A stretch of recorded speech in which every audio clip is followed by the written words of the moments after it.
We are here in Indianapolis, Indiana for the 2024 NFL Combine. And Jed, we saw a couple UGA Bulldogs today. We got to talk to a few of them, Taquan Smith, Brock Bowers, Kamar Ler, and Javon Borer. So we got quite a few guys that we got to talk to today. We also got to see Zion Logue do some drills today. So Jed, what were some of the biggest takeaways from some of those guys today? Yeah, well, the headliner is Brock Bowers. He showed up. It was, I think, 10 o'clock this morning, and we got over to his podium at like 9:45, and there's already a huge crowd there, biggest crowd of the week by far.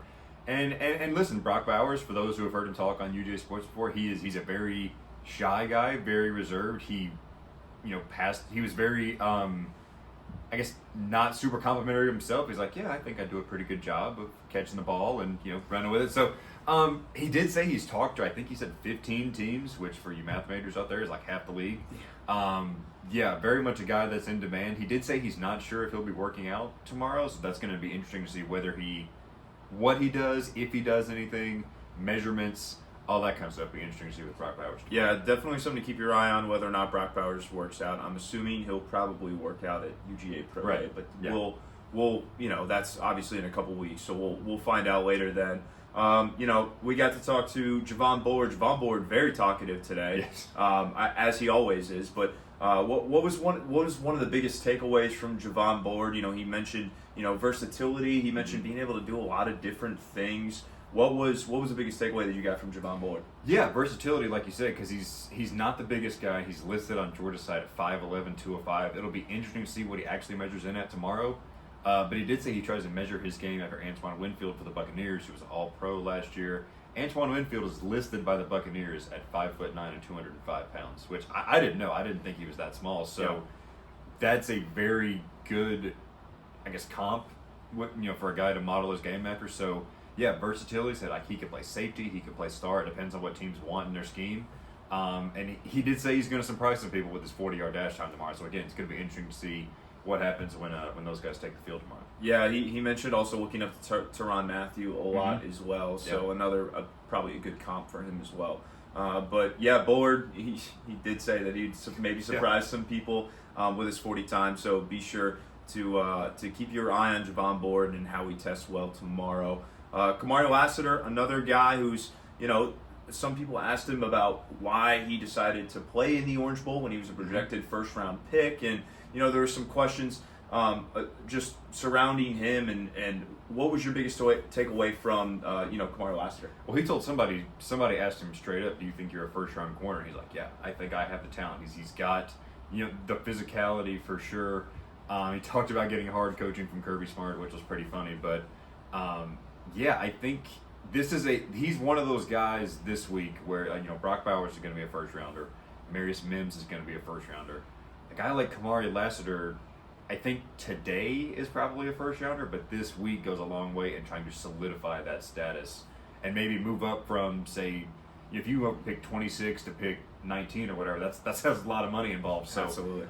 This is a big week for guys like him, guys like Ladd McConkey, who we're going to talk to tomorrow, guys like that. So, but yeah, he was very confident in his abilities. What he's going to show scouts this week. Yeah, you mentioned hard coaching. Kamar Ler did say he talked about one of his favorite memories of Coach Smart on the mic, yelling at him. So if you haven't checked that out, be sure to tune in to UGASports on the TikTok, the Twitter, Instagram, everywhere on our social media. We're putting out clips, cut up all the clips of the interviews and putting those out on there. And then Jed, Taquan Smith. A little bit more reserved. Obviously, he's a little bit quieter, a little cut and dry.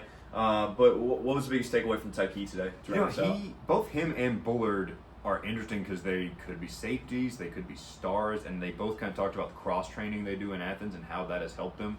So yeah, it's going to be interesting to see what Taquan does because you think he seems like he's been in Athens forever.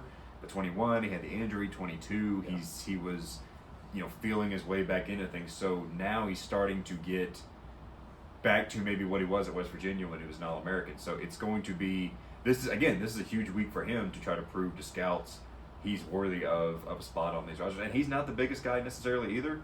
So again, it's a chance to show, hey, despite what the measurables say, he's a guy who can contribute to an NFL defense. Yeah, he's from Philly, and he mentioned the Philly Dogs and stuff like that. He did also say something about hoping to this is not in context of the question, but getting his family out of Philly, and I think he meant that as, being able to support his family in a way. Right. He'll go to the league and make some real NFL money and be able to pull his family maybe out of the inner city of Philadelphia and stuff like that. So, but yeah, and then last but not least, we had Zion Logue. We talked to him yesterday, so if you haven't checked out that interview, go check that out. But we talked to Zion Logue yesterday, and today we saw him, test. He tested okay, Jed. What were your thoughts on how he tested today? His 40-yard dash was a little bit slower than he had hoped that it would be. But what were your thoughts on Zion Logue? It was a lot like his career, right? Not super flashy, but very solid. He had I think he was maybe 10th in the broad jump. Vertical leap was kind of middle of the pack, but yeah, like you mentioned, the 40-yard dash time was maybe 5th or 6th from last. The 10-yard split, which is what scouts look at for these big men, explosion, things like that. I want to say it was tied for last. It was, I want to say 1.84 seconds, 1.82 maybe. So, not the greatest. He told us yesterday he wanted to run 4.9 something.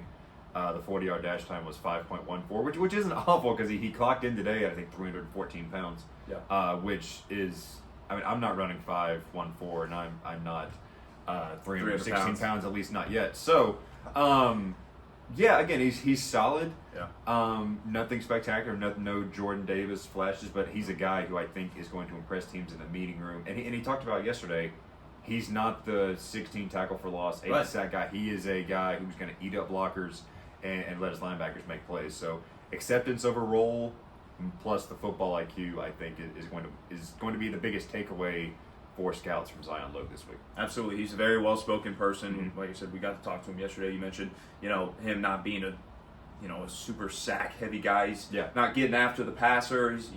So but he wasn't expected of that, is what he said in Georgia. Right. He didn't have that expectation. Coach Smart didn't have that expectation of him. So, of course, we'll see what happens when he transitions into the league.